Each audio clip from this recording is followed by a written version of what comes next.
Well, good afternoon.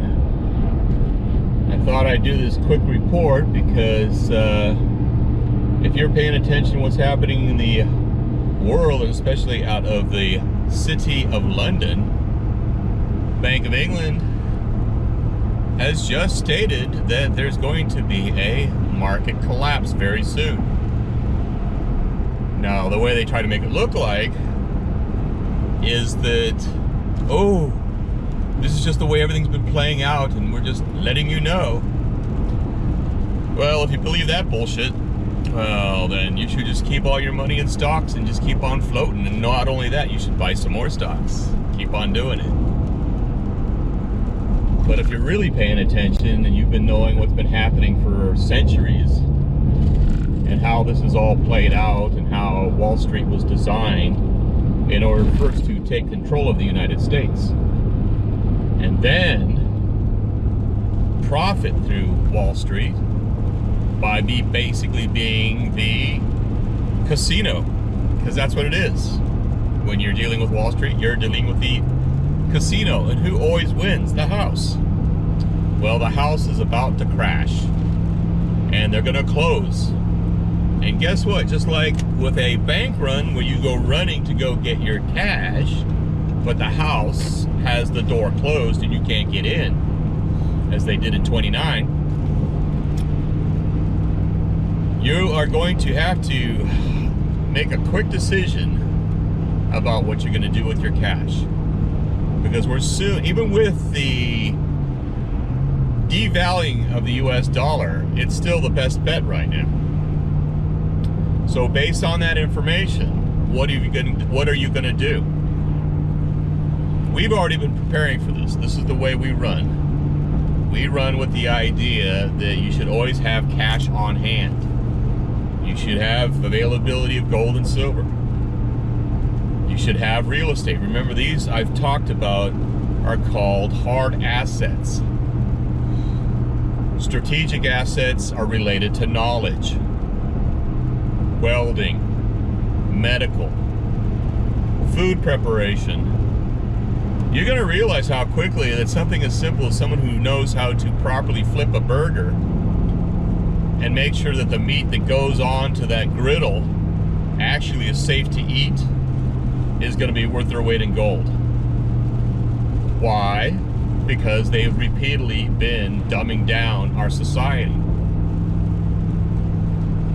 So Monday, when the markets open up again, because today's Friday, isn't it interesting that, was it, what time was it in London? I think it was 1 p.m. when the press release was released from the Bank of England. So on Friday afternoon, they're basically stating that the market's going to collapse soon. Remember what we've talked about before, which is, as long as these people tell you what they're going to do and what they're doing, then it's not a sin, right?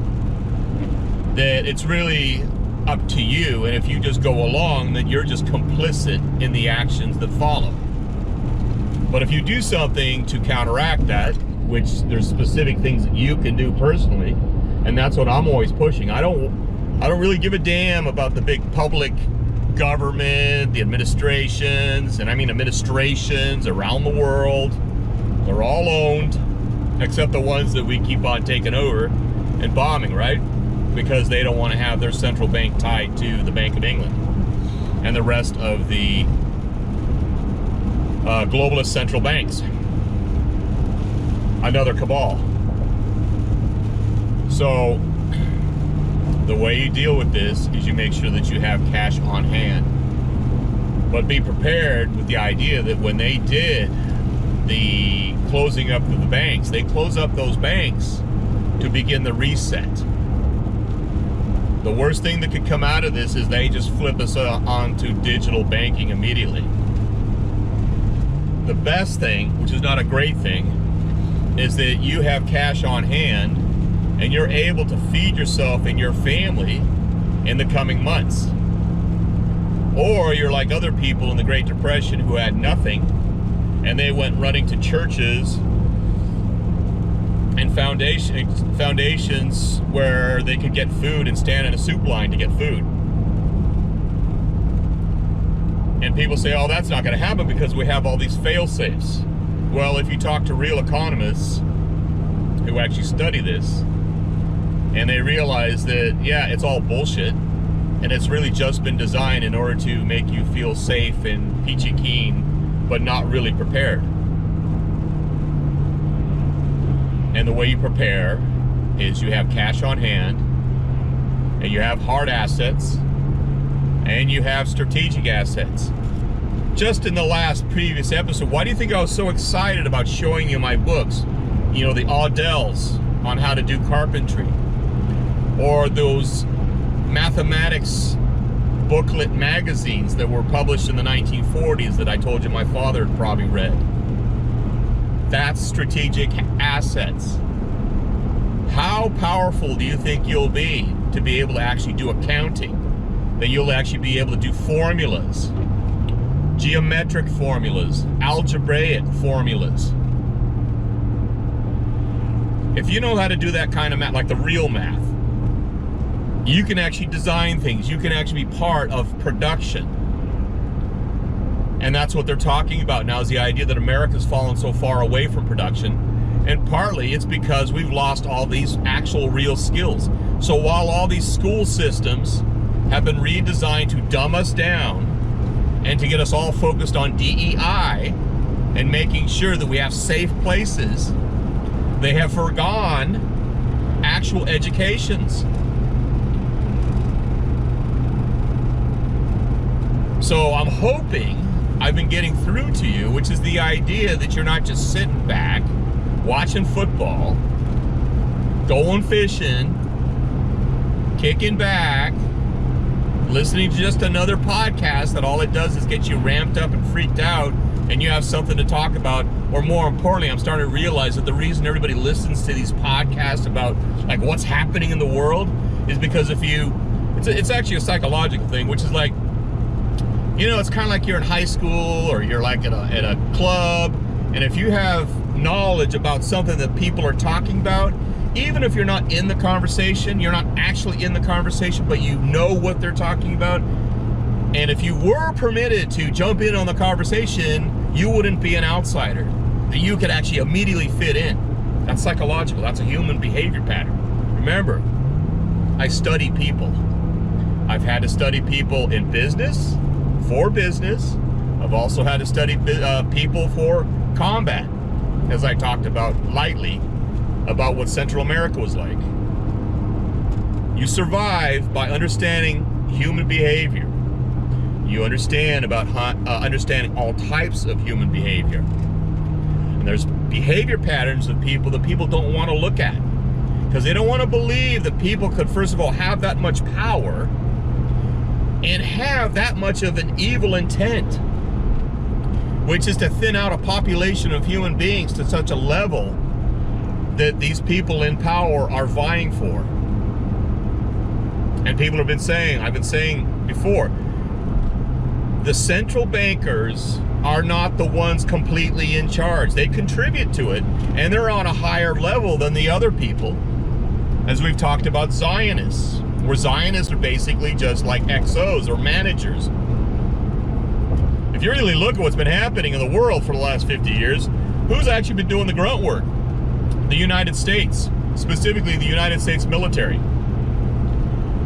And if you look at the idea that what was the British Empire then became the US Empire, how much of a shift was it in terms of who the actual ones in control were?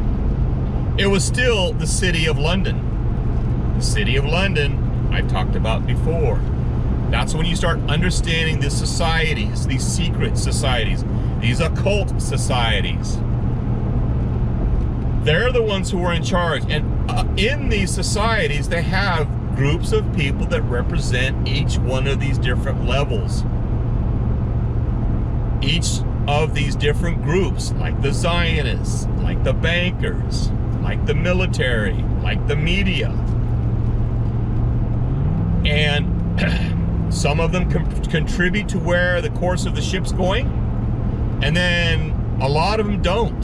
All they're there is just to fulfill. For instance, create the propaganda to keep you lulled into a false sense of security. To keep you from running on the bank when you should be running on the bank. You don't want to be running on the bank when everybody else is running on the bank. You want to run to the bank to get your cash out before other people are trying to get their cash out, and they can't. You don't want to be those people. So my suggestion, I'm going to post this today when I get back home. I'm driving back from Anchorage. It's a 5-hour drive, by the way.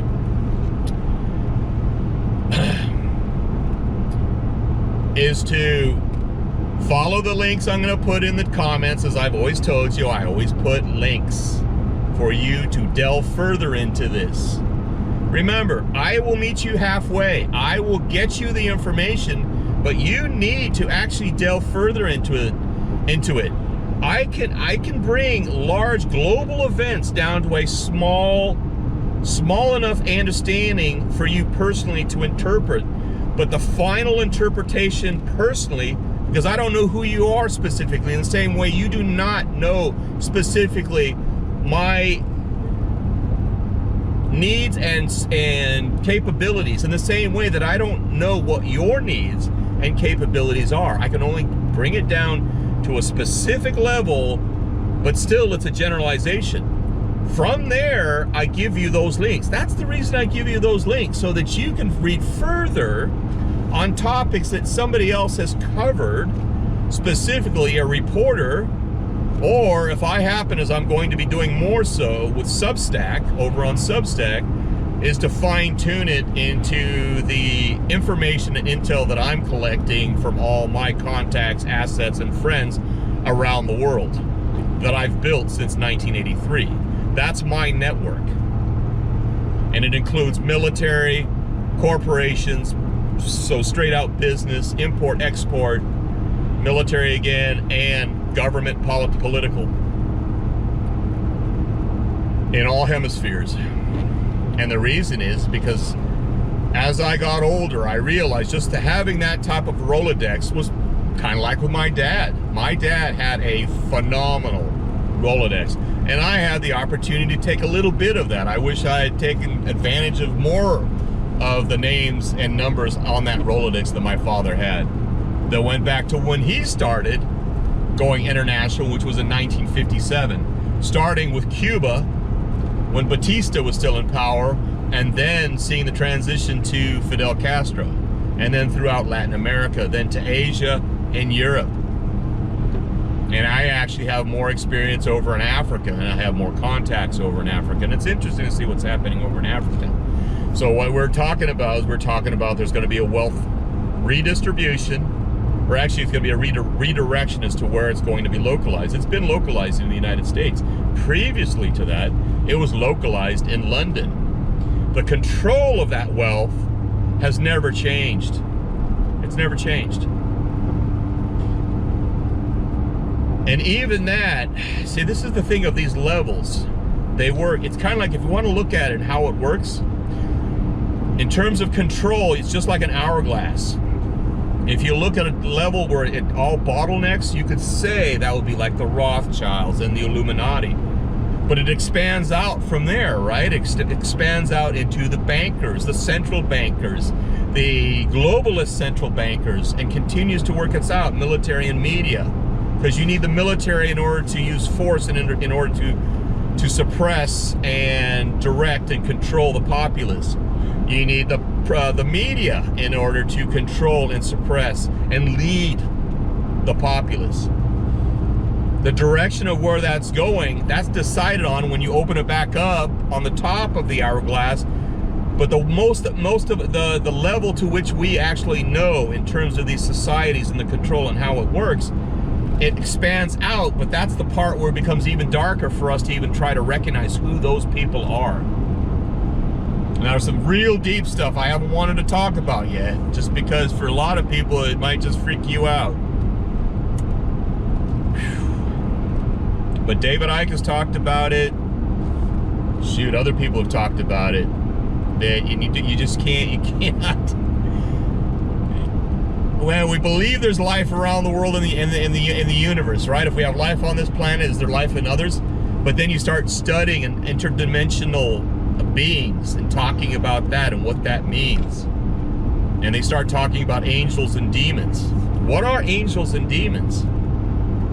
If you look at just from a biblical view, you can get a variety of meanings. One is, quote, the spiritual.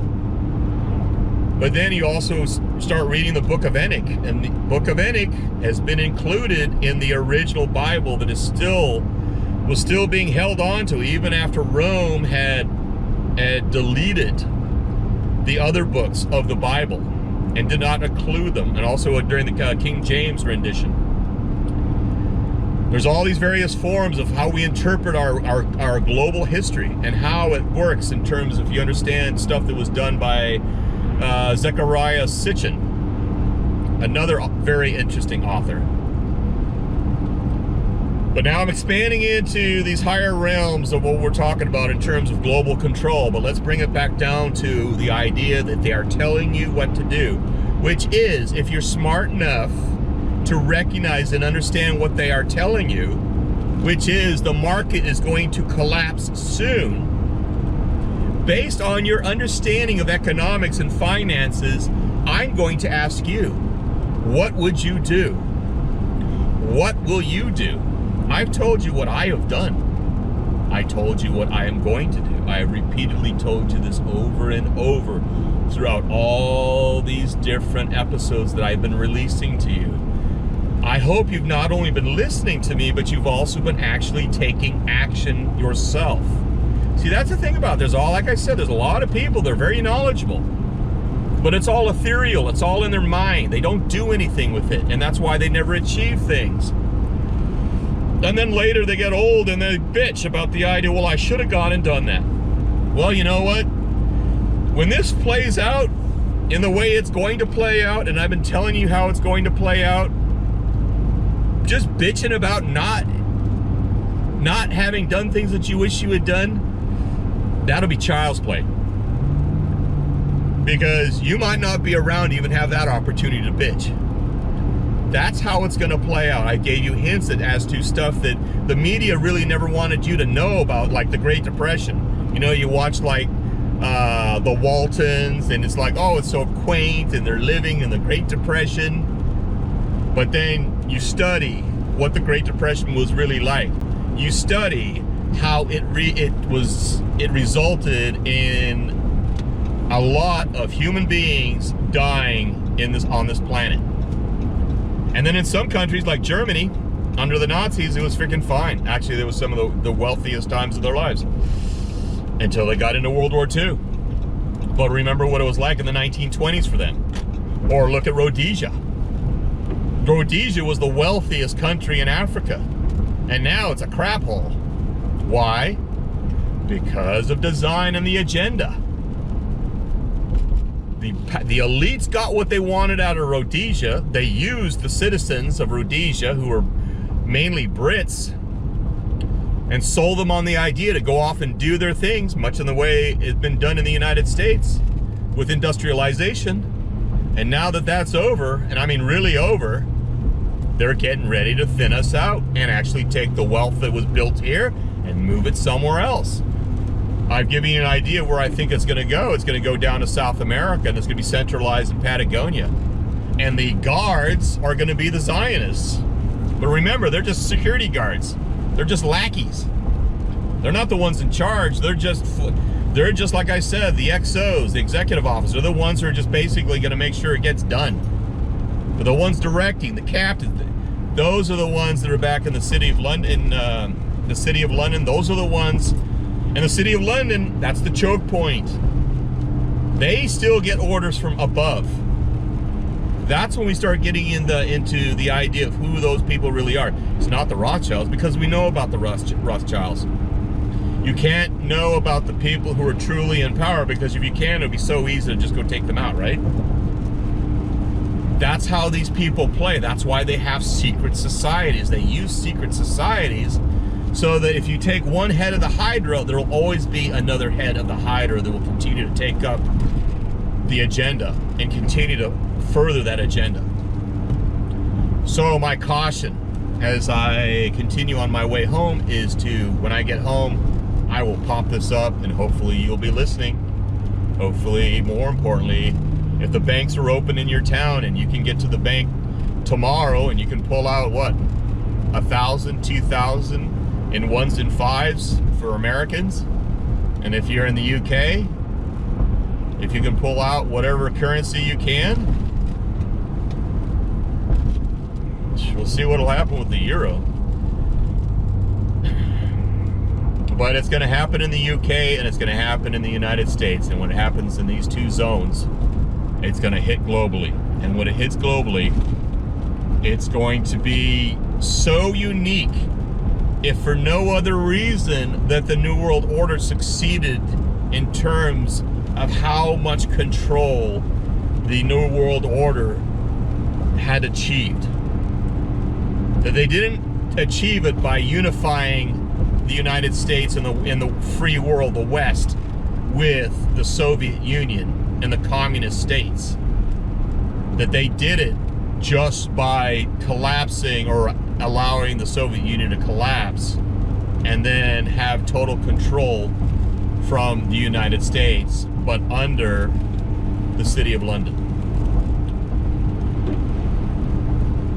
So it's going to be pretty hairy. But again, I'm not into fear mongering because fear has nothing, it doesn't do anything for you. But awareness and understanding what a warning is compared to fear mongering. Fear mongering is just titillization. It's titillation. It gets you all excited. You look at it and go, oh my God, oh my God, oh my God.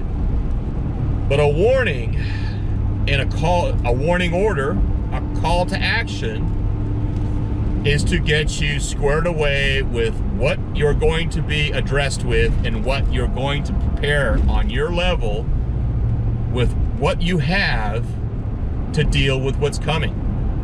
Now, there's some of you who would say, oh, but I don't have anything. Well, if you're still alive on this planet, you've got something, because if you didn't, you'd already be dead. So you can't use that as an excuse anymore. I just get fed up hearing that bullshit. It's bullshit. If you're still alive, you haven't killed yourself, you didn't get wiped out in the first test, which was COVID, the first experiment, then you're still kicking for a reason. So what does that mean to you, and how will you continue with it, short of a nuclear apocalypse, holocaust that will totally just take out the planet, which it really won't matter. And when it happens, it'll be quick enough that you probably won't even feel a thing. But until then, stay in the fight. And you don't fight just to fight, you fight to win, and you fight to the idea that you can, hopefully in the end, if you can actually get to the point of where you can actually be clear of who exactly has been running all this stuff up and above the Rothschilds in the City of London, then that can be destroyed and it can be a whole new world. A new world that can basically have the freedoms that our great-great-grandparents had. It's amazing that they lived in much more poverty, and yet they had freedoms to themselves that seem almost impossible to those of us who live in this century now. So,